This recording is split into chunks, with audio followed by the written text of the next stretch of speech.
औषधि व्यवस्था विभागले त अब अहिले फेरि नयाँ मापदण्ड पनि लागू गर्दैछ। लगभग 60% भन्दा बढी जडीबुटी इन्डियाबाट हामी इम्पोर्ट गर्छौँ भन्ने लाज हुन्छ है। आयुर्वेदमा 3वटा सेक्टर छ।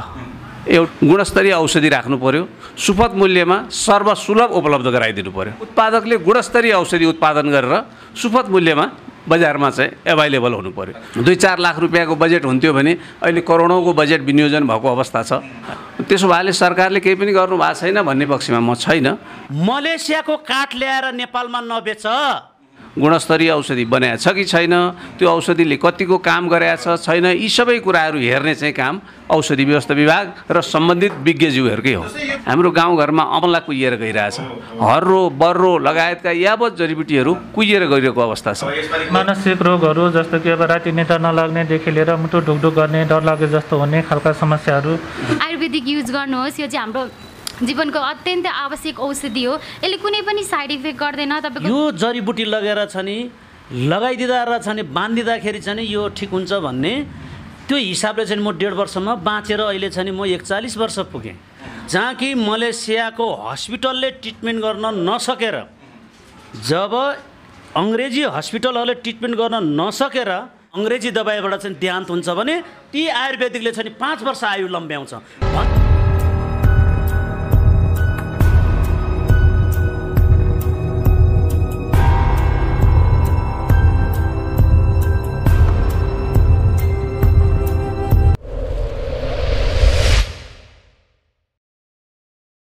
दर्शकबिन नमस्कार, म हरिप्रसाद पाठक, तपाईँहरू हेर्दै हुनुहुन्छ मेकिङ नेपाल। आज हामी आयुर्वेद सम्बन्धीको केही कुरा जान्न अथवा बुझ्न, साँच्चै आयुर्वेदिकले हाम्रो जीवनलाई कस्तो खालको अनुभूति गराउँछ र आयुर्वेद नै युज गर्नुपर्ने कारण के, साँच्चै आयुर्वेदले हाम्रो स्वास्थ्यलाई जति दिनुपर्ने एक प्रकारको रोगसँग लड्न सक्ने क्षमता आयुर्वेद का जुन हामीसँग दबाईहरू छन् ती दबाईले कतिसम्म काम गर्छ भन्ने कुरामा हामी डाक्टर साहब, हामी वैद्य, त्यसै गरी हाम्रो हामी नेपालीका यातायात प्रमुख पनि हामीसँग उपस्थित हुनुहुन्छ।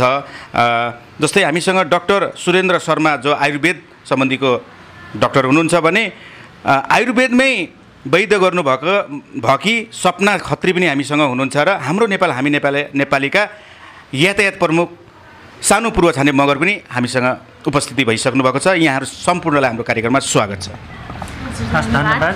धन्यवाद। मैले डाक्टर साहबबाटै प्रश्न सोध्न चाहे, साँच्चै आयुर्वेद भनेको के हो, साँच्चै यसले हाम्रो मानव जीवनमा कस्ता खालका फाइदाहरू दिन्छन्?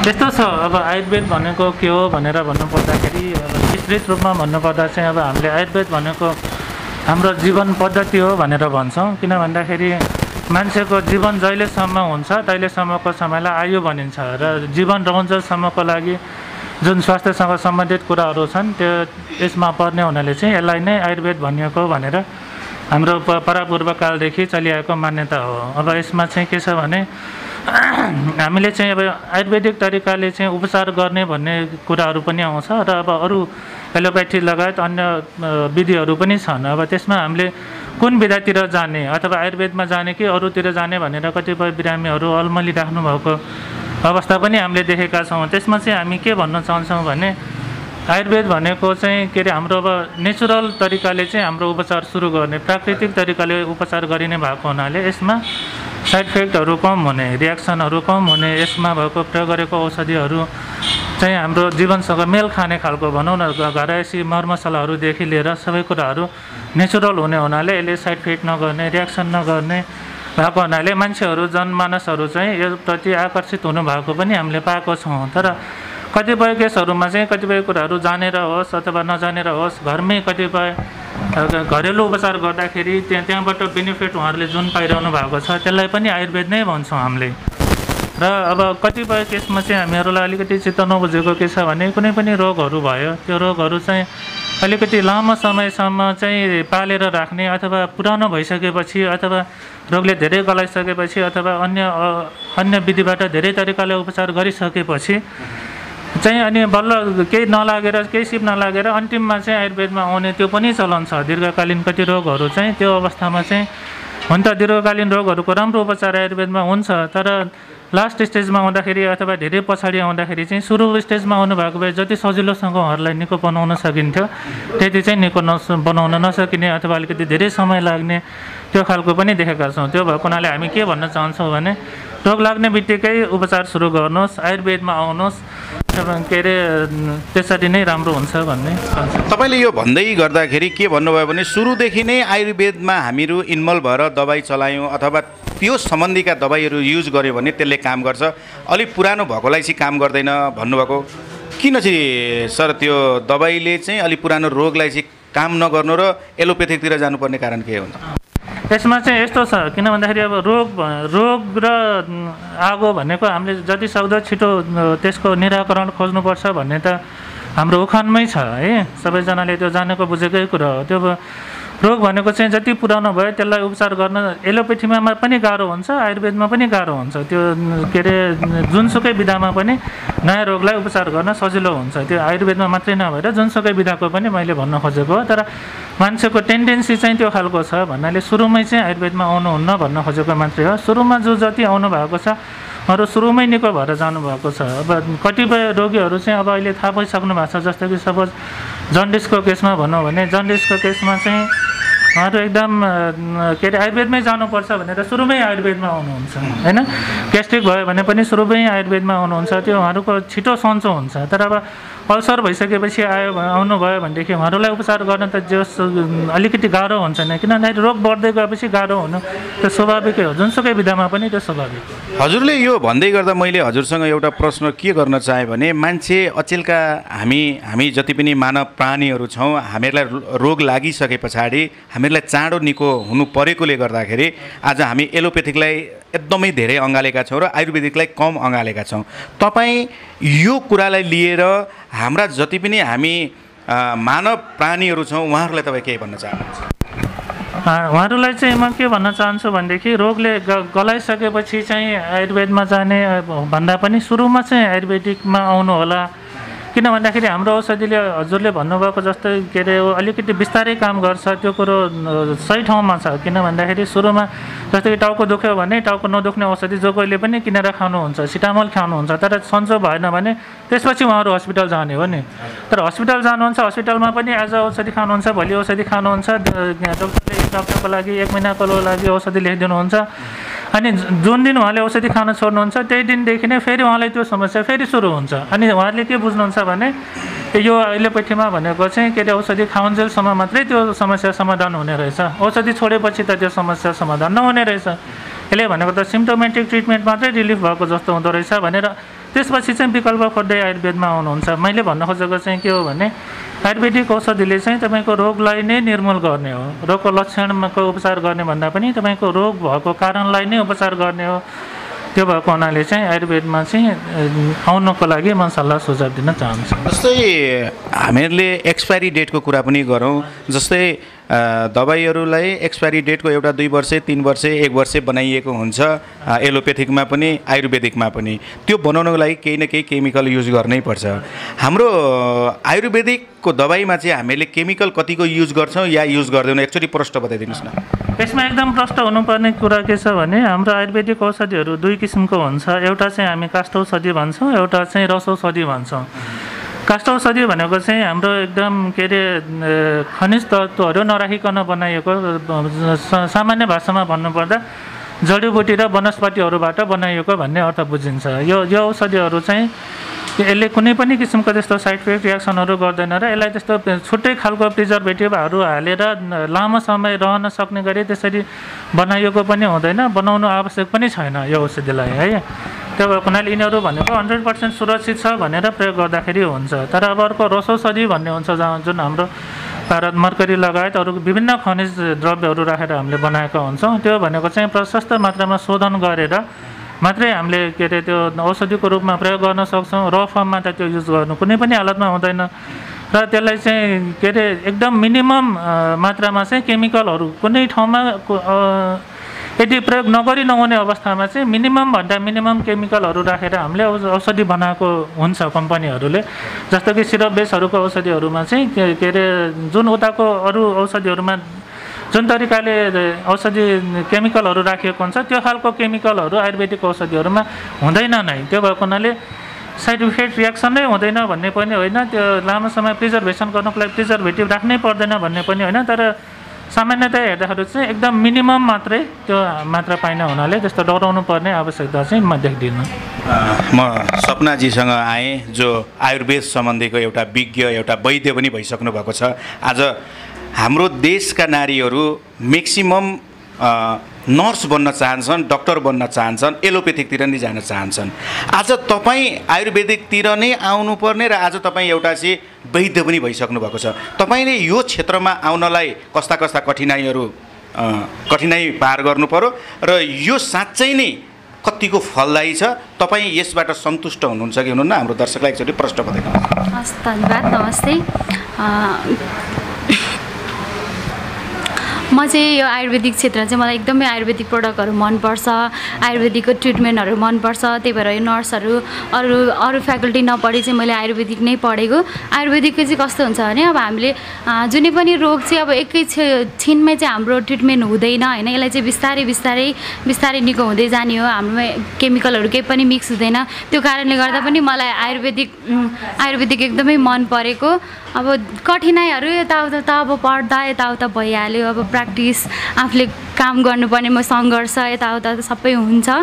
तर आयुर्वेदिकलाई चाहिँ मैले आफ्नो भोलिपर्सि मैले बिरामीहरूको लागि केही सेवा गरौँ, प्लस मेरो जीवनमा पनि मैले ती प्रडक्टहरू युज गरौँ। अब हाम्रो हिमाल टाढा क्षेत्रहरूमा तपाईँको शिलाजितहरू त्यस्तो प्रडक्टहरू पाउँछ नि त, यार्साहरू, त्यो चिजले हामीलाई कुन चिजमा चाहिँ बेनिफिट गर्छ, अश्वगन्धाहरूले के चिजमा बेनिफिट गर्छ भन्ने चिज चाहिँ मलाई आफै इच्छा लागेर पढेको पनि हो। अनि त्यसले कुन चिजमा युज हुन्छ, त्यसले हामीलाई कस्तो बेनिफिट गर्छ, बिरामीलाई कुन अवस्थामा यसले ठिक गर्छ भन्ने कुराहरू सबै गरेर चाहिँ मैले पढेको।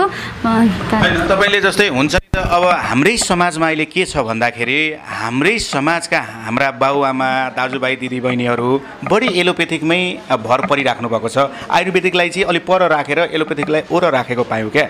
जस्तै हुन्छ नि त, बाबुआमाले छोरी अहिले आयुर्वेदिकको जमाना छैन, तँ त्यो लाइनमा गइस् भने भोलि तेरो भविष्य छैन। यहाँ अहिले मान्छे के भइसक्यो भने मात्र भविष्य त खोजिराखेका छन् होइन। आज तपाईँले भविष्य भन्दा पनि यो क्षेत्र चाहिँ यो भनेर लागिराख्नु भएको जसरी भन्नुभयो, तर त्यस्ता खालका चाहिँ कठिनाइ आयो कि आएन, यो क्षेत्रमा चाहिँ लाग्नु हुँदैन, यो क्षेत्रले तेरो भविष्य दिँदैन, तेरो भविष्यलाई सुनिश्चित गर्दैन भन्ने कुरा साथीभाइबाट या समाजबाट त्यस्ता कुरा आयो कि आएनन्? त्यस्ता कुरा आएको छ भने तिनै साथीहरूलाई के भन्न चाहनुहुन्छ, अथवा आएको छैन भने पनि आम नेपाली दाजुभाइ दिदीबहिनीहरूलाई के भन्न चाहनुहुन्छ आयुर्वेदको सम्बन्धमा? अब आफ्नो इच्छा पनि हुन्छ होइन। भोलिपर्सि मैले यो सेक्टरमा पढेर के गर्न चाहन्छु, अरूले भनेर चिज होइन। मेरो चाहिँ अब आफ्नो दिदीहरू सबैजनाले चाहिँ यही लाइनमा पढ्नु भएको भएर, प्लस डक्टरहरू सबैजना चिनेको भएर अब कस्तो ट्रिटमेन्ट यताउता भएको कारणले चाहिँ मैले त्यही रोजेको हो।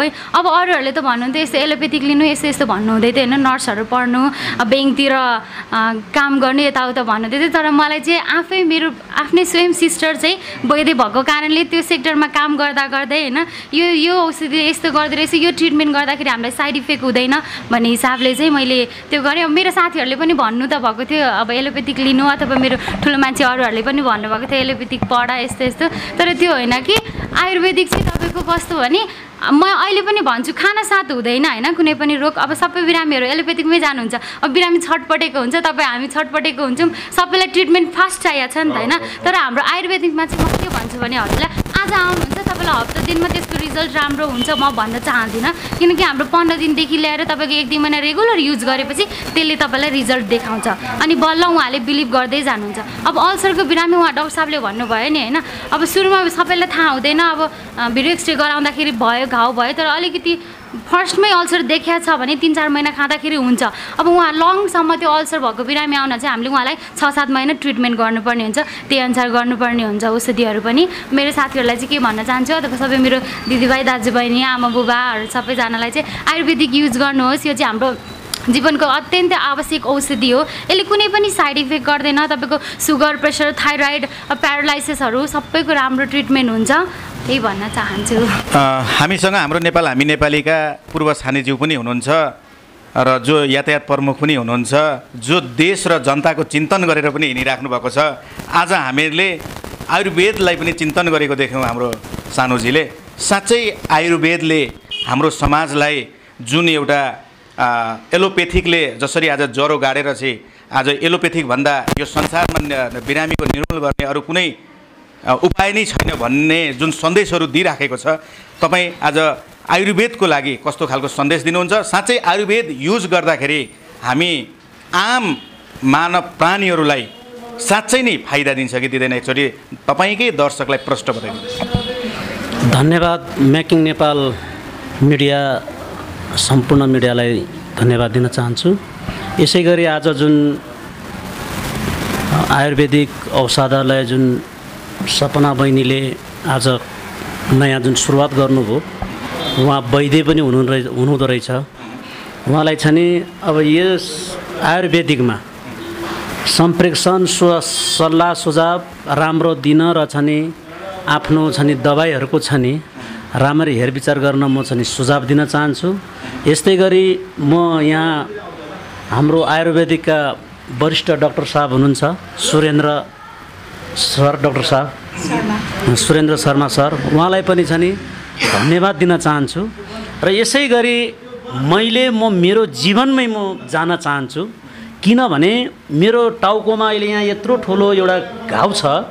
हिजोको दिनमा छ नि अङ्ग्रेजी र छ नि तपाईँको यी दबाईहरू थिएन भनेदेखि म तपाईँको मेरो फ्यामिलीहरू, मेरो नाति, मेरो छोरा मर्यो भनेर आँस मारेको अवस्थामा हिजो गाउँमा एकजना मेरो बाजे पर्नेले योलाई चाहिँ यो जडीबुटी लगेर छ नि लगाइदिँदा र छ नि बाँधिदिँदाखेरि छ नि यो ठिक हुन्छ भन्ने त्यो हिसाबले चाहिँ म 1.5 वर्षमा बाँचेर अहिले छ नि म 41 वर्ष पुगेँ।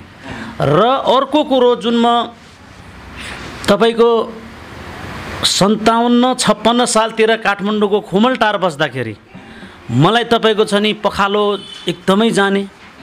त्यो बेलामा छ नि मैले अङ्ग्रेजी दबाई खाउन्जेल ठिक हुने, जब खान रोकिएपछि तपाईँको छ नि फेरि ती सुरु हुने क्या दुःख दिने भन्दिन। यो गर्दै जाँदाखेरि मैले मङ्गल बजारमा एकजना वैद्य हुनुहुन्थ्यो, त्यहाँ आएर मलाई मह तिल के जडीबुटीहरू दिएपछि मलाई चट्टै भएर छ नि अझैसम्म त्यो चिज मलाई भएको छैन।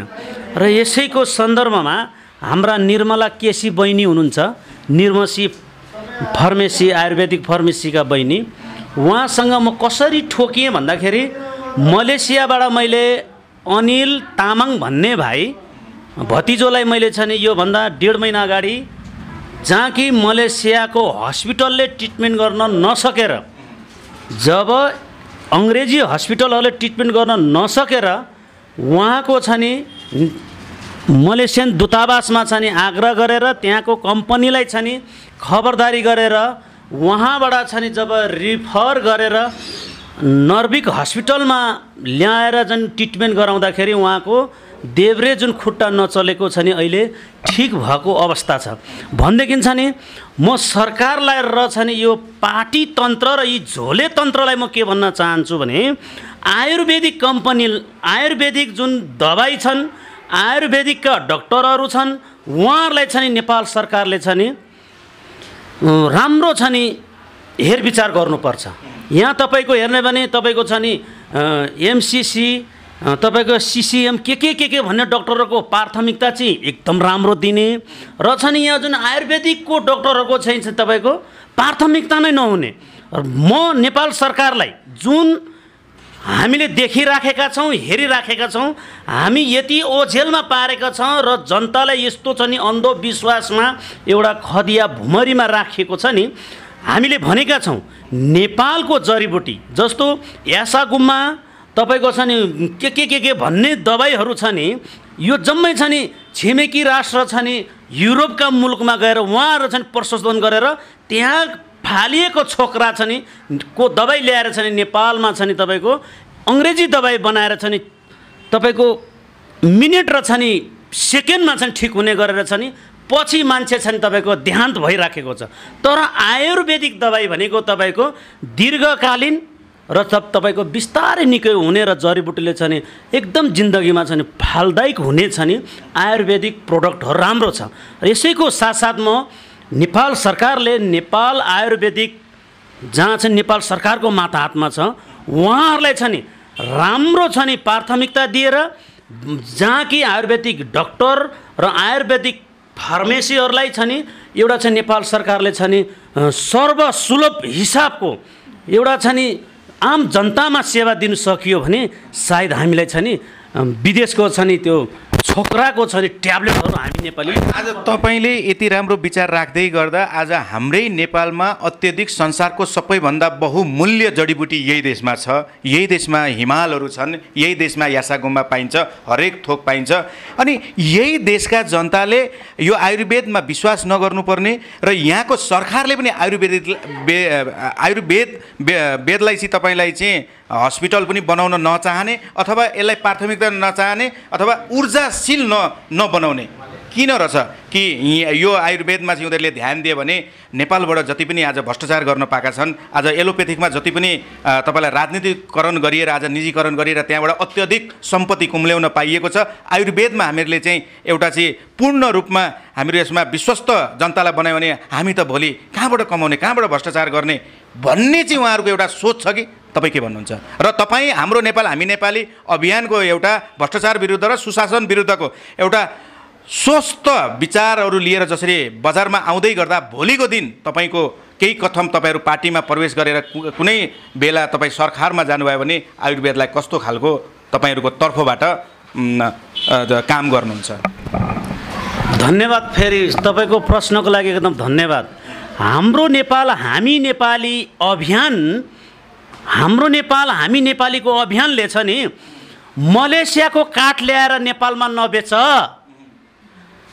राजस्थानको मार्बल ल्याएर नबेच, हाम्रै चट्टान र छ नि हाम्रै छ नि सालका सिसोका काठहरू यी काटेर एउटा काठ जब त्यसको छ नि आयु सिद्धिएपछि त्यही काठ आम जनतामा छ नि क्युफिटको आधारमा दिएर नेपाली काठ एउटा काट्यो भने दुईटा काठ रोप भनेर त हामीले जनचेतना आम युवा र छ नि आम 3 करोड जनतामा फैलाएका छौँ। यस्तै गरी छ नि गाँजा, अहिले मैले छ नि गाँजाको छ नि दाना र गाँजाको अलिकति पत्ता बोक्यो भने तपाईँको छ नि यो छ नि लागु औषध भनेर छ नि म हिरासतमा बस्नुपर्छ।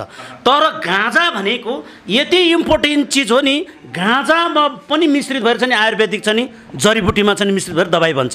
त्यसले छ नि 1 वर्षमा छ नि अङ्ग्रेजी दबाईबाट चाहिँ देहान्त हुन्छ भने ती आयुर्वेदिकले छ नि 5 वर्ष आयु लम्ब्याउँछ भनेदेखि छ नि तपाईँको चिउरी भयो हैन, तपाईँको छ नि तपाईँको यो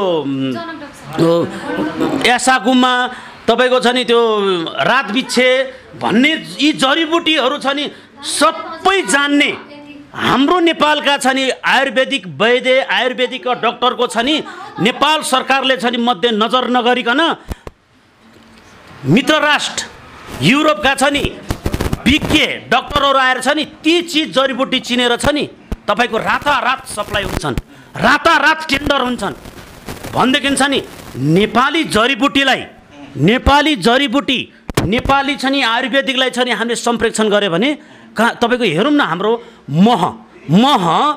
महलाई छ नि मह तिल जौ बेसार अदुवाहरू छ नि डक्टर साहबले छ नि त्यसको मात्रा मिलाएर उहाँहरू पढेर त्यो आयुर्वेदिक जडीबुटी बनायो भने लिभर साफ गर्छ अरे, फोक्सो साफ हुन्छ भनेदेखि छ नि हाम्रो यी मस्तिष्क चलाउने त फोक्सो लिभर किडनीहरू हुन् न त भनेदेखि आयुर्वेदिकले यति फाइदाजनक काम गर्छ नि।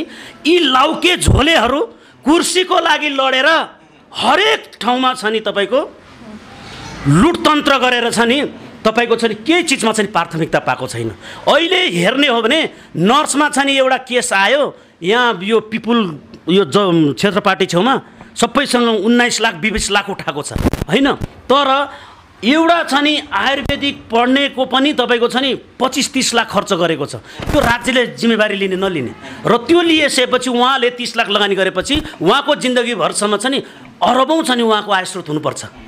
अनि नेपालमा भएको प्रोडक्टहरू तपाईँको यहीँ अहिले छ नि डल्लुको पुल छेउमा गयो भने झारपातहरू छ नि त्यो आयुर्वेदिक बन्छन्, तर नेपाल सरकार गन्ने भन्ने सिंहदरबार बाटोमा दिन्छु धारा दिन्छु। तपाईँलाई यहीँ रोकेर मैले अर्को प्रश्न के गर्न चाहेँ भने आज हामीहरू आयुर्वेद को दबाई पनि जुन विदेशबाट हाम्रो नेपालमा आउँछ क्या, आज हाम्रै नेपालमा उत्पाद, जबकि संसारको सबैभन्दा मूल्यवान जडीबुटीहरू यही देशमा छ। आज यही देशलाई त्यही जडीबुटीलाई सदुपयोग नगर्ने हामीले विदेशीकै दबाई चाहिँ आयुर्वेदमा पनि खानुपर्ने के भइरहेछ क्या यहाँ? यसमा म के भन्न चाहन्छु भने अहिले हाम्रो भनाइ नै त्यही हो क्या। जस्तो एलोभेरा भन्छ नि, जस्तो खोला छेउमा लेउ, त्यो लेउको छ नि कति त्यो चिज इम्पोर्टेन्ट भन्ने त छ नि आयुर्वेदिक वैद्य र छन् डक्टरलाई थाहा छ। तर यी सांसद र छन् यी मन्त्री भनाउँदाहरू चिल्लो अरबौँका गाडी चढेर ती लेउहरू कुल्चेर हिँड्छन् नि, आयुर्वेदिक डक्टर र छ नि आयुर्वेदिक वैद्यहरूको छ नि प्राथमिकता दिएको छैन। त्यो चिज ल्याएर बनाइयो भने त्यो चिजले गर्दा त राज्यलाई छ नि राज्यको कर र ट्याक्सभित्र रहेर काम गरेर अगाडि बढाइयो भने हरेक चिजको छ नि 3 करोड नेपाली दाजुभाइ बुवा आमामा गएर, मैले अघि नै उदाहरण राखेँ तपाईँले, जस्तो मलेसियाको सरकारले छ नि त्यो ठाउँमा त यति विज्ञ डक्टर भएको मान्छेले एउटा नसाको बिमारी केलाउनु नसकेर नरदेवी हस्पिटल आयुर्वेदिक हस्पिटलले चाहिँ ट्रिटमेन्ट गरेर छन् एउटा युवा 24-25 वर्षको युवालाई फेरि पहिलेकै अवस्थामा फर्काउनु भने यता छ नि। ल तथ्याङ्क हेरौँ त, ट्रमामा तपाईँको हामीले हेरेछौँ, वीर हस्पिटलमा हेरेछौँ, टिचिङमा हेरेछौँ, यस्तो गरेर अरू ठिक छ। तपाईँले अहिले सुन्नुहोस् न, मेरो अर्को प्रश्न सुन्नुहोस् न। आज म एउटा प्रश्न फेरि हजुरलाई गर्न चाहेँ। तपाईँहरू के भन्नुहुन्छ भने तपाईँहरू अभियन्ताहरू पनि के भन्नुहुन्छ भने सरकारले चिल्लो गाडीमा चढो भन्नुहुन्छ। सरकार पक्षको मान्छेले अभियन्ताहरूले चिल्लो गाडीमा चढेर हिँडे, कहाँबाट यसलाई गाडी आयो, कहाँबाट पैसा आयो, कहाँबाट लुगा आयो मात्रै भन्नुहुन्छ। र तपाईँहरूले यी सबै कुरालाई चाहिँ प्राथमिकता राखौँ। चिल्लो गाडी चढ्दा पनि फरक पर्दैन, चिल्लो गाडीले हामीहरूलाई हानि गर्दैन। हामीहरूलाई हानि गर्ने भनेको हामीहरूले शुद्ध चिजहरू पाएनौँ भने हानि गर्छ। हामीहरूलाई खुसी देऊ, जनतालाई खुसी देऊ भन्न तपाईँहरू किन सकिराख्नु भएको छैन? सरकारले पनि जनतालाई किन खुसी पार्न सकिरहेको छैन? आज जनतालाई जता तपाईँहरू अभियन्ताहरूले पनि जनतालाई नै हान्ने, सरकारको पक्षले पनि जनतालाई नै हान्ने, बेकुफ जनता नै छ भन्ने, गाडी नै चढ्नु नहुने भन्ने कस्तो खालको सिद्धान्त हो क्या तपाईँहरू दुइटै सरकार र अभियन्ताहरूको? होइन, जनतालाई त हामीले छ नि बाटो देखाउने काम गरिराखेको छौँ। तपाईँको छ नि एनसिएलमा जुन ट्याक्स लिने पैसा छ नि, ती पैसा उठाएर यो आयुर्वेदिक हस्पिटल छ, नेपाल आयुर्वेदिक छ नि संस्थान छ नि, त्यहाँ गएर ती आयुर्वेदिकमा छ नि गरिदियोस् त जडीबुटी उत्पादन गर्नलाई, आयुर्वेदिक जडीबुटी गर्नलाई। अनि यहाँ हुनुहुन्छ डाक्टर साहबको छ नि सेवा सुविधामा अलिकति ध्यान दियोस् त। अनि हुनेले अरबौँ लुट दिने होइन। अब जस्तो त्यस्तै गरी व्हाइट बडी घोटाला, त्यहाँको पैसा ल्याएर छ नि यो आयुर्वेदिकमा हालिदिउँ त। त्यो भएर हामीले छ नि मैले के भनिराखेको छु भने हाम्रो संयोजकज्यूले त बारम्बार यो चिज यहाँ भनेर त डाटा सहितै छ नि यति पैसा यो ठाउँमा भनेर त खबरदारी गरिरहँदाखेरि आम जनता उठेर ती दिएको ट्याक्स त हामीले लिएर छ नि यो आयुर्वेदिकमा गरौँ होइन, नेपाल सरकारी हस्पिटलमा गरौँ, यातायात सेक्टरमा गरौँ होइन, हरेक छ नि शिक्षा सेक्टरमा गरौँ। अनि जाने 5 वर्ष छ नि हामीले आश्वासन देखाएर छ नि जाने, त्यसपछि पछि गएर फेरि 5 वर्षपछि उनीहरूसँगै तपाईँको अरबौँ करोडौँ लुटेर छ नि चुनाव जित्ने। अनि त्यो परिपूर्ति गर्नु छोडेर छ नि यस्ता छ नि आयुर्वेदिकलाई हेर्छन्, यातायात सेक्टरलाई हेर्छन्, शिक्षालाई हेर्छन्। हाम्रो मागै छ त स्वास्थ्य, शिक्षा, भ्रष्टाचारी, युवा प्रत्यक्ष कार्यकारी प्रणाली निर्वाचन, 30 वर्षदेखि 60 वर्षका युवा, जहाँ कि यो देशको छ नि संरचना र डिजाइन र छ नि यस्तो हुनुपर्छ भनेर त हामीले त दिएकै छौँ त, डाटा सहित दिएछ। लो बढी टाढै नजाउँ क्या, गोकुल बास्कोटाले जुन भ्रष्टाचारी गरेको र विष्णु पौडेलले जुन जग्गा बेचेको त्यो पैसा ल्याएर छ नि यो आयुर्वेदिकको ठाउँमा लगाउँ त। दुईजना व्यक्तिले अङ्ग्रेजी दबाई भन्छन् नि, त्यो जहाँ छ नि अमेरिका र छ नि जुन युरोप कन्ट्रीबाट आउँछ नि, जुन ठाउँबाट आउँछ त्यहीँबाट प्याकिङ गरेर फिल्टर भएर जान्छ। हाम्रो आयुर्वेदिक जडीबुटी चिन्नु सक्यो भने, हाम्रो आयुर्वेदिक जडीबुटी उखानेर टुक्के जिब्रो नहुने आश्वासन ठुल्ठुलो दिएर छ नि देशलाई छ नि जतातता लाने, यिनीहरूले कुल्चेर हिँडेको छ जडीबुटीहरू, तर प्राथमिकता दिए छैन। त्यो भएर छ नि म के भन्न चाहन्छु भने आम युवा शक्ति, आम नेपाली दाजुभाइ बुवा आमाहरू र छ नि नारी र महिला शक्तिहरू उठेर आयुर्वेदिक प्रोडक्ट नेपालमै हुनुपर्छ। नेपालकै प्रडक्टहरू छ नि रातारात सेटिङमा छ नि, कता कता छ नि लुटेर लगेर यिनीहरूले चाहिँ टेन्डर माध्यमबाट छ नि जहाँ भ्रष्टाचारी गरेछ, यो अन्त हुनुपर्छ। यही जडीबुटी आयुर्वेदिक जडीबुटी छ नि, मैले अघि नै मेरो जीवनको पनि कहानी दिएँ। म अरूको त मलाई थाहा छैन, तर केही मैले छ नि 8-10वटा केस मैले हेर्दाखेरि आयुर्वेदिकमा चाहिँ एकदम दिगोपन छ। त्यो हिसाबको छ नि नेपाल सरकारले मध्यनजर गरेर सबै ठाउँमा भइयो भने हामीले छ नि कोही कसैलाई तर्क वितर्क गर्ने कुरै छैन। मलाई कोही कसैले ल्याएर खुवाउनु दिनु परेको छैन, मैले कसैलाई लगेर खानु दिनु परेको छैन भनेदेखि छ नि नीति र छ नि राज्यको ऐनभित्र रहेर जहाँ कि आयुर्वेदिक फार्मेसीले तिरेको ट्याक्स, उहाँ डक्टर साहबले छन् आफ्नो तिरेको जुन अहिले छ नि टिडिएस के भनेर छ नि 1% कि कति जान्छ उहाँहरूको, त्यो ट्याक्स तिरेको छ नि उहाँहरूको छ नि सदुपयोग होस्। अनि जब आमाको गर्भबाट छ नि धरतीमा आएपछि आमाले छ नि दुध र पालन पोषण गर्न ध्यान, 5 वर्ष भएपछि पढाउनमा छ नि भारीको भारी गर्दै यत्रो गरेर आउँदा पनि जिन्दगीभरि नै ट्याक्स तिरिरहनु पर्ने हो भने यी भ्रष्टाचारीलाई छ नि हामी टुलटुल हेरिबस्नु। त्यो भएर तपाईँको छ नि यहाँ विभिन्न ठाउँको अरबौँ घोटाला है नि त, मैले अघि नामै लिएँ, व्हाइट बडीको घोटाला, तपाईँको छ नि यो एनसिएलको छ नि ट्याक्सको घोटाला, यी चिजहरू छ नि सबै ठाउँमा छ नि वंशरिया दाजुभाइ वंशरिया भन्छ नि त्यो हिसाबले सबै सेक्टरमा दिउँ न, नेपाल त्यतिकै डेभलप भएर जान्छ। यसको साथसाथै छ नि म हाम्रो सपना बहिनीलाई र डाक्टर साहबलाई मुरी धन्यवाद दिँदै म पनि केही भयो भने मैले नरदेवी नै हस्पिटल देखाएको छु र छ नि नरदेवी छेक्कै आयुर्वेदिकमै गएर किन भनेको छु, म सक्दिनँ, म ग्रेन्डी मेरी सिटी नर्विक बिएमबी यी छ नि मनमन यी लुटेका एउटा व्यक्तिको हिजो छ नि देशलाई यस्तो भन्नेको नाममा लुटतन्त्र गर्ने यी हस्पिटल र माफियाहरूलाई छ नि म छ नि पट्टी खोलेर छ नि आयुर्वेदिकलाई पनि संरक्षण गरिदिनुहोस्। तपाईँहरू आफ्नो धन सम्पत्ति कमाउनलाई छ नि मेडिकल स्वास्थ्य सेक्टरमा छ नि जहाँ भूमाफिया गरिएको छ नि आज नहोला भोलि नहोला, तर पर्सि युवा र नारीले जब पट्टी खोल्छ त्यो दिन लिएरै छोड्छ। हाम्रो संयोजकज्यूले बारम्बार भनेको छ मलेसियाको काठ मलेसियामै छ नि कार्य गर, नेपालको सालको काठ र सिसोको काठ नेपालमा नै सदुपयोग गर, एउटा रुख काट 2टा रुख रोप भनेको छ। राजस्थानको मार्बल राजस्थानमै छ नि, मर्म भूमि छ नि त राजस्थान, त्यहीँनिर टाल ताप कम होस्, तर हाम्रै पहाडको चट्टानै ढुङ्गा ल्याएर छ नि काम गर भनेर छ नि हामी त आवाज उठाएको छौँ त। हस् त धन्यवाद दिन चाहन्छु। हामीसँग नेपाल आयुर्वेद औषधि व्यवसायी सङ्घका संस्थापक कोषाध्यक्ष विष्णु सिमखडा, उहाँ नेपाल आयुर्वेद औषधि उत्पादक सङ्घको केन्द्रीय सदस्य पनि हुनुहुन्छ भने पूर्व उपाध्यक्ष पनि हुनुहुन्छ। सर यहाँलाई हाम्रो कार्यक्रममा स्वागत छ। धन्यवाद। तपाईँ यो आयुर्वेदमा लागेको कति भयो, यो क्षेत्र कस्तो छ, एकचोटि हाम्रो दर्शकलाई प्रश्न बताइदिनुहोस्। म यो क्षेत्रमा लागेको लगभग 3 दशक भयो। 2050 सालदेखि म आयुर्वेद औषधि व्यवसायको क्षेत्रमा छु। अहिले विगत 1 दशकदेखि म उत्पादन क्षेत्रमा पनि आबद्ध छु। जति बेला मैले व्यवसाय सुरु गरेँ 2050 सालतिरको कुरा हो, यो क्षेत्रमा लगभग 2-3वटा मात्रै पसल थिए। अब अहिले 25वटा भन्दा बढी पसल हाम्रो यो नरदेवी एरियामा भइसकेको अवस्था छ।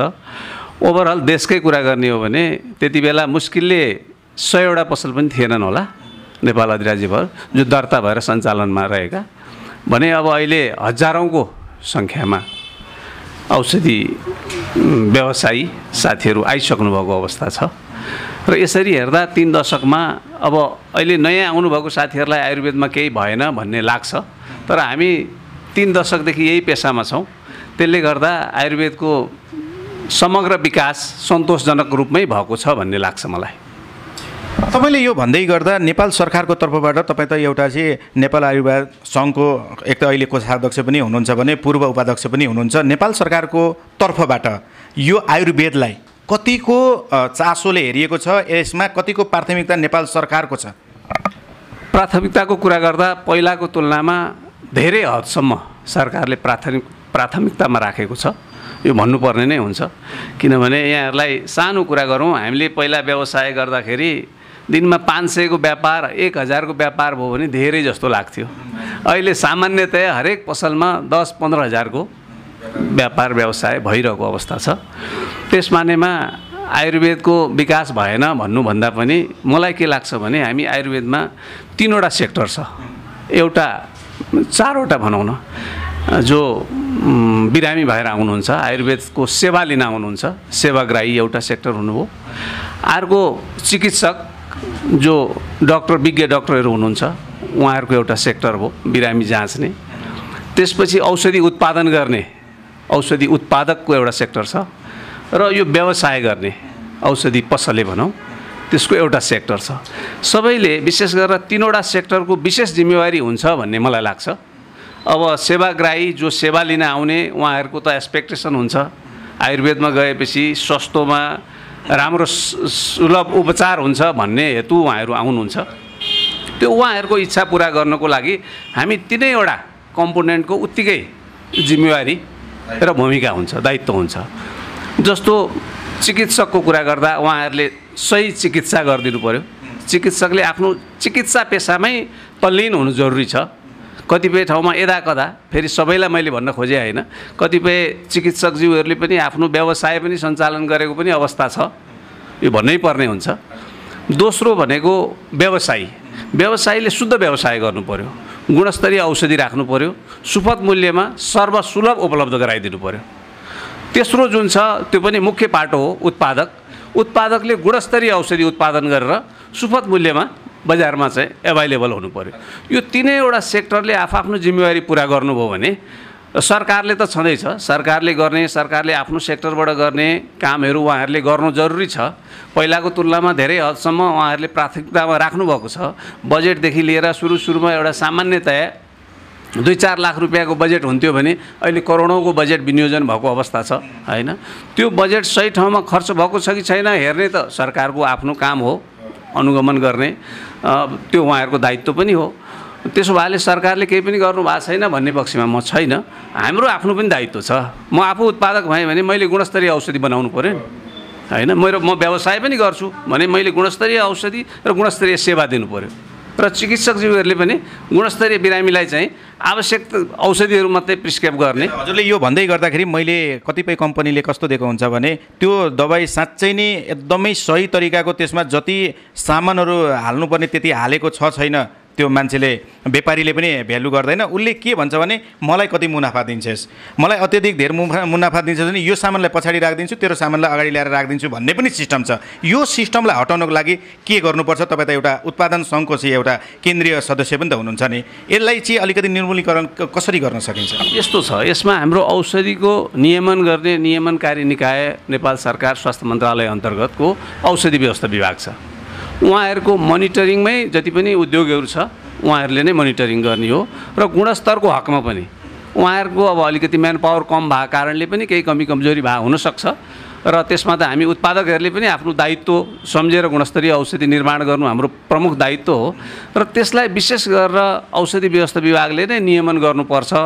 गुणस्तरीय औषधि बनाएको छ कि छैन, त्यो औषधिले कतिको काम गरेको छ छैन, यी सबै कुराहरू हेर्ने चाहिँ काम औषधि व्यवस्था विभाग र सम्बन्धित विज्ञज्यूहरूकै हो। यो विज्ञज्यूको भन्नुभयो जुन यो ठिक छ कि छैन भनेर, हामीसँग जाँच्ने यन्त्र हाम्रो नेपाल सरकारको मातहतमा छ कि छैन त्यस्ता खालका यन्त्रहरू? छन्, बिल्कुल छन्। औषधि व्यवस्था विभागले त अब अहिले फेरि नयाँ मापदण्ड पनि लागू गर्दैछ, WHO GMP। अब बिस्तारै चाहिँ एलोपेथमा त सबै GMP स्ट्यान्डर्ड औषधि मात्रै उत्पादन गर्न पाइन्छ। अब अहिले आयुर्वेदको हकमा पनि बिस्तारै सरकारले चाहिँ एउटा निश्चित टाइम दिएको छ, यति समयभित्र तपाईँहरू सबै जति पनि उद्योगहरू हुनुहुन्छ तपाईँहरू GMPमा जानुहोस् है। उत्पादन गरिन्छ। तपाईँले अहिले यो भन्दै गर्दा तपाईँ उत्पादन सङ्घको अब केन्द्रीय सदस्य पनि हुनुहुन्छ, र जुन उत्पादन हाम्रो अहिले नेपालमै पनि हुँदैछ भन्दै गर्दाखेरि जुन कच्चा पदार्थहरू हाम्रो नेपालबाटै ती सामानहरू आउँछ या ती कच्चा पदार्थहरू हामीले विदेशबाट ल्याउनुपर्छ, केही थाहा छ तपाईँलाई? असाध्यै राम्रो प्रश्न गर्नुभयो, बिल्कुल थाहा छ। म जडीबुटीको पनि व्यवसाय गर्छु, मेरो आफ्नो जडीबुटीको पनि ट्रेनिङ कम्पनी छ। यसमा हामी जडीबुटीको धनी हैन, हामी सबैले सरसर्ती भन्दाखेरि जडीबुटी, जल, जडीबुटी, जङ्गल, हामी सबै कुरा होइन, यसमा धनी छौँ भन्छौँ, तर पनि सरकारले त्यो सेक्टरमा चाहिँ अलिकति आफ्नो ऊ नपुर्याएको हो कि भन्ने मलाई लाग्छ, ध्यान नपुगेको हो कि भन्ने मलाई त्यतापट्टि लाग्छ। जडीबुटीको हकमा विशेष गरेर के छ भन्नु होला भने, जडीबुटीमा जस्तो किसानले हामीले सामान्य बुझ्ने भाषामा हाम्रो गाउँघरमा अमला कुहिएर गइरहेछ, हर्रो बर्रो लगायतका यावत जडीबुटीहरू कुहिएर गइरहेको अवस्था छ। बिल्कुल। अब तपाईँ मान्नुहोस्, गुर्जो नै भन्नुहोस्, गुर्जो त्यत्तिकै जङ्गलमा सडेर गइरहेको अवस्था थियो। यो वर्ष त अलिकति केही अहिले खपत पनि भयो। होइन, विज्ञज्यूहरू भन्दा नि यसमा चाहिँ सरकारले एउटा त्यो किसिमको एउटा मेकानिजम तयार गर्नुपर्छ भन्ने मलाई लाग्छ जडीबुटी सम्बन्धमा व्यवस्थापन गर्नको लागि। जस्तो मैले अहिले भने सामान्य किसानलाई थाहा छैन कुन जडीबुटी कति भ्यालुएबल हो, महत्त्वपूर्ण हो भन्ने कुराहरू सबैलाई थाहा नहुन सक्छ। त्यो थाहा गराउने भन्ने कुरा विज्ञ र नेपाल सरकारको दायित्व हो। किसानहरूलाई त्यो पेसामा आकर्षित गराउने, जङ्गलमा चाहिँ बिग्रिएर गइरहेको जडीबुटीलाई सदुपयोग गराउने काम सरकारको पनि हो। अब यसमा चाहिँ सरकारले एउटा छुट्टै संयन्त्र बनाएर कतिपय, अब आजै पनि म आफै उद्योगी छु, लगभग 60% भन्दा बढी जडीबुटी इन्डियाबाट हामी इम्पोर्ट गर्छौँ भन्ने लाज हुन्छ होइन। अब हामी जडीबुटीको धनी भन्छौँ, कतिपय बेला त यस्तो हुन्छ कि हर्रो बर्रो अमलाधरि हामी उताबाट मगाउँछौँ, किनभने यहाँ एभाइलेबल हुँदैन, जङ्गलमा फल्छ त्यत्तिकै कुहिएर जान्छ। सरकारले कमसेकम पनि त्यसलाई सङ्कलन केन्द्रहरूको व्यवस्था गरेर त्यसलाई स्टोरेज गरेर, हामीलाई त एकैचोटि चाहिने होइन, जस्तो अमला त एक वर्षमा एउटा सिजनमा फल्छ, हामीलाई वर्षैभरि चाहिन्छ भने त्यसको व्यवस्थापन त सरकारी क्षेत्रबाट भइदियो भनेदेखि हामी उत्पादकहरूलाई सहज हुन्थ्यो भन्ने लाग्छ मलाई। हामी कार्यक्रमको अन्त्यमा आइपुगेका छौँ। डाक्टर साहब, अन्तिममा तपाईँका केही शब्दहरू छन्, हाम्रा जुन आम दर्शकलाई एकचोटि बताइदिनुहोस् न। यसमा चाहिँ म के भन्न चाहन्छु भन्दाखेरि, यदि हजुरहरूलाई केही समस्याहरू छन्, म एक दुईवटा समस्याहरूको पनि नाम लिन चाहेँ। जस्तो कि यदि तपाईँहरू अम्लपित्त भनौँ, ग्यास्ट्रिक रोगबाट पीडित हुनुहुन्छ, जन्डिस भएको अवस्था छ, अथवा बाथ रोग, हातखुट्टाहरू जोड्नेहरू दुख्ने, अथवा कम्मर दुख्ने, ढाड दुख्ने भनौँ, घाँटी दुख्ने, त्यो खालको समस्याहरू छन्।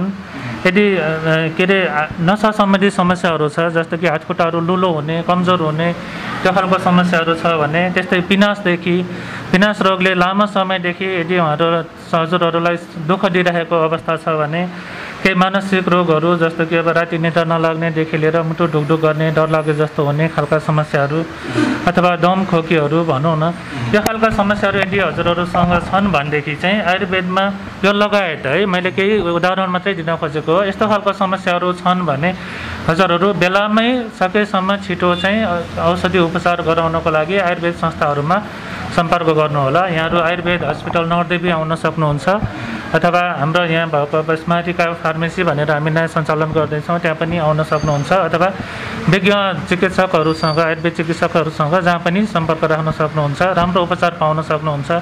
हजुरहरूको समस्याको निराकरण हुनसक्छ, हजुरहरूको समस्या निर्मूल हुनसक्छ। हजुरहरूले सधैँभरि औषधि खाइरहनु पर्ने समस्या पनि हुँदैन। आयुर्वेदमा हाम्रो औषधि भनेको केही समय खाएर छोड्न मिल्ने हुन्छ। कतिपयले चाहिँ फेरि कुरा पनि दोहोऱ्याउन चाहेँ, जस्तो कि सुगरको बिरामीहरू, प्रेसरको बिरामीहरू, कसैलाई सुगर बढ्यो, कसैलाई प्रेसर बढ्यो भने उहाँहरू आयुर्वेदिक औषधि किन खान चाहनुहुन्छ भने, एलोपेथीमा गयो भने लामो समयसम्म सधैँभरि औषधि खाइरहनुपर्छ भन्ने कन्सेप्ट छ। त्यो भएको हुनाले उहाँहरू आजभोलि छिटै आउनुहुन्छ र उहाँहरूले यहाँबाट औषधि खाएर आयुर्वेदिक औषधिबाट छिटै निको भएर पछि औषधि छोडेको अवस्था पनि छ। त्यो भएको हुनाले बेलामा उपचार गराउनु भयो भने, बेलामा स्वास्थ्य संस्थामा जानुभयो भने यहाँहरूले नै नै सजिलो हुन्छ, हजुरहरूलाई नै राम्रो हुन्छ। यथाशीघ्र चिकित्साको लागि म अनुरोध गर्न चाहन्छु। यहाँहरू सम्पूर्णलाई आफ्नो अमूल्य समय र अमूल्य शब्दहरू राखिदिनु भएकोमा एकमुष्ट सम्पूर्णलाई फेरि पनि हाम्रो तर्फबाट धन्यवाद दिन चाहन्छु। धन्यवाद मेकिङ नेपाललाई।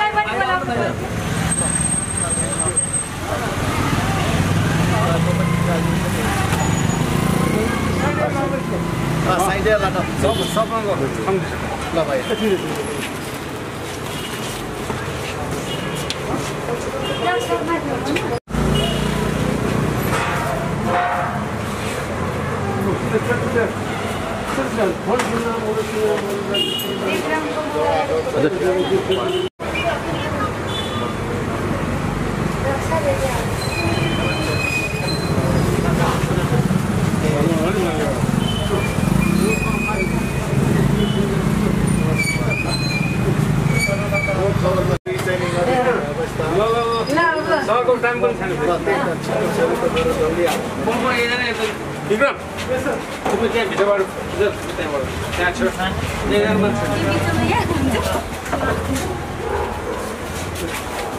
ढोका लगाइदिनुहोस् त्यो तल ल तपाईँ तर यो हेर्छ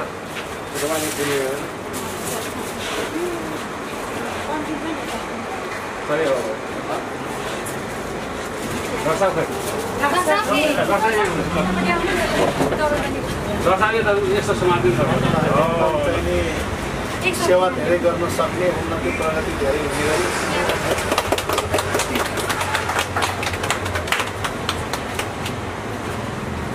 सरले चाहिने चाहिँ एउटा के चिज भन्दा पटक जसले किन्नु पर्ने उहाँ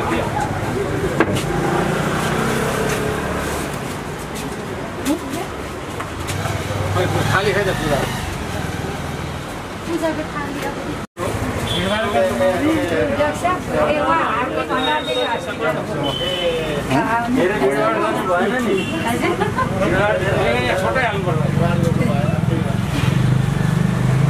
उहाँ चाहिँ नि हाम्रो भित्रको डक्टर हाकिम नर्वेभित्रको हाकिम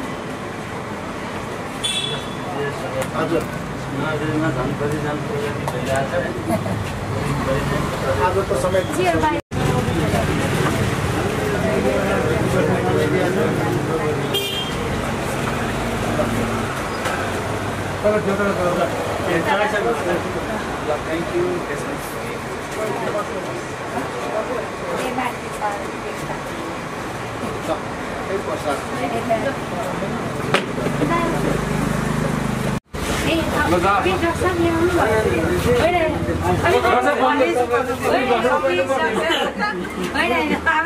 मैले कसरी छल दिएछु होइन हजुर यहाँ